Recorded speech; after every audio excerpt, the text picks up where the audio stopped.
Avec cette vidéo, je débute une annexe de mes notes de cours, l'annexe X qui porte sur le centre de masse. Cela correspond à une partie de matière dans le livre de Séguin, une section normale du livre de Séguin, la section 4.3. Pour moi, c'est une annexe, c'est de la matière des notions à quelque part générales, encore une fois, là, qui s'ajoutent à la matière spécifique d'un cours de physique mécanique. D'ailleurs, je ne vois pas le centre de masse nécessairement avec tous mes groupes de physique. Mais il y a des groupes où, lorsqu'on suit le livre de Séguin, là, ça fait partie de la matière de façon intégrale. Donc, on va le faire comme toutes les autres sections de Séguin.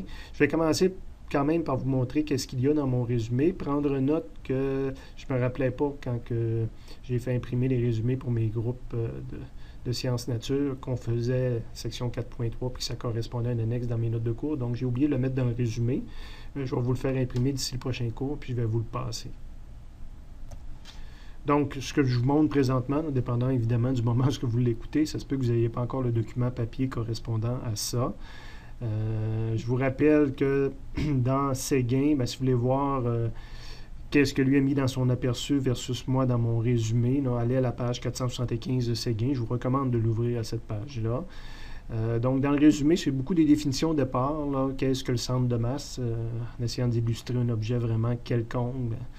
C'est pas facile de trouver à quel endroit mettre FG sur un objet quelconque comme ça. Mais là, si on arriverait à le trouver, c'est l'endroit où je pourrais tout concentrer la masse, puis ça serait l'équivalent. Les deux objets seraient équivalents.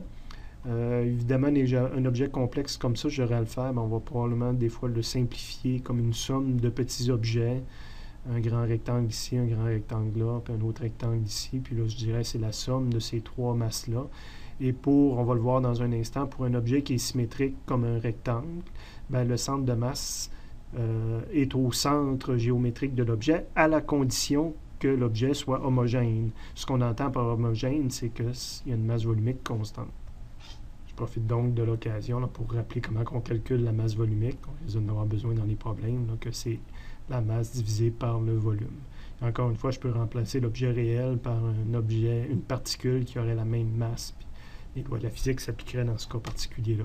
Fait que pour mon objet complexe que j'avais en haut, que je modélise par trois rectangles, je trouve le centre de masse de ces trois objets-là.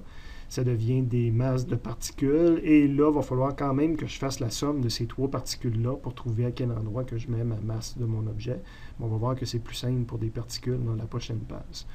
Je commence déjà un peu ici en disant qu'un système de plusieurs particules, si jamais j'ai besoin de la masse totale du système, évidemment, c'est faire la somme de ces masses-là.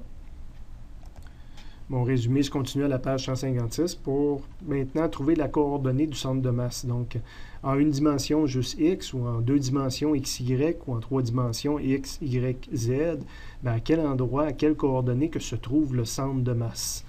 En x, la première version, c'est qu'une façon plus rapide d'écrire l'équation que j'ai mis en jaune, mais dans les faits, quand je veux le calculer, c'est le calcul, les chiffres que je vais avoir à calculer, c'est quand même sous cette forme-là. Fait que bien souvent, je décolle carrément les problèmes avec ça, mais je pourrais quand même rappeler ou résumer mon concept en utilisant la formule en haut. Je fais la somme des masses fois sa position divisé par la somme des masses. Fait que la masse 1 fois la position 1, la masse 2 plus la position 2 en x, évidemment tout ça, plus toutes les particules, puis je divise par la masse totale du système. Donc, c'est la somme de toutes les masses, ou j'appelle ça la masse du système. En Y, je fais la même affaire, la masse 1 fois son Y, la masse 2 fois son Y divisé par la masse totale, puis en Z, je ferai la même chose. Évidemment, tout ça, à la fin, peut me donner un vecteur position, mais je ne pense pas qu'on ait besoin d'utiliser ça pour compléter nos problèmes.